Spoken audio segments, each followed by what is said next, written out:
Hey, hey, yo, Sap, what's good, bruh? This man's kinda high out here. Hey, yo, the flies, motherfucker. Albert Einstein once said, "Everybody is a genius, but if you judge a fish on its ability to climb a tree, it will live its whole life believing it is useless." Hey guys, it's Tyler today, and I just wanted to talk a little bit about our educational system and some things that I think are majorly wrong. They're turning kids into factory robots, and it's like they don't realize how many of these kids every day are being forced to swim upstream, believing they are useless because they don't excel academically in these subjects. Every day, school systems are killing the creativity, dreams, and individuality of these students. This ancient institution has outlived its usage, and we need an upgrade. And if you take a look at a phone from 150 years ago and a phone today, big difference, right? Okay, stay with me now. Look at a car from today and a car from 150 years ago.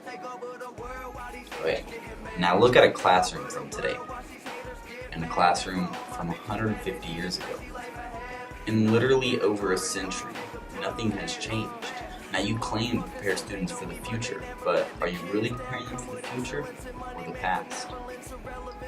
Now, let the records show you were created originally to train people to work for factories, which explains why you put students in rows nice and neat.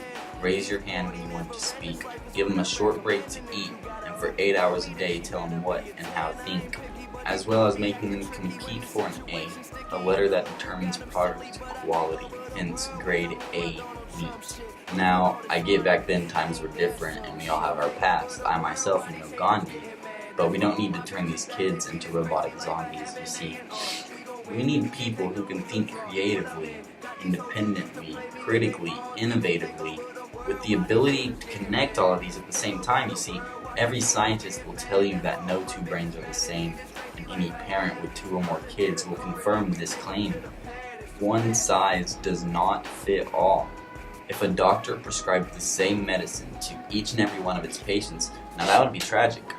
But yet, that is exactly what happens in these schools. You see, you have one teacher in front of 20 students, each with different strengths, different needs, different gifts, different dreams.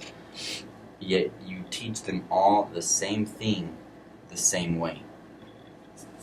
Not to mention how you treat your teachers or your faculty. You see, teachers have one of the most important jobs on this planet, yet they're underpaid.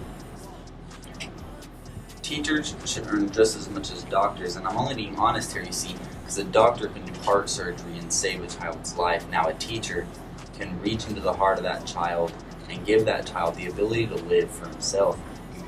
Every day, teachers are getting blamed for their curriculum, even though these curriculums are created by policymakers, who most of which have never taught a day in their life.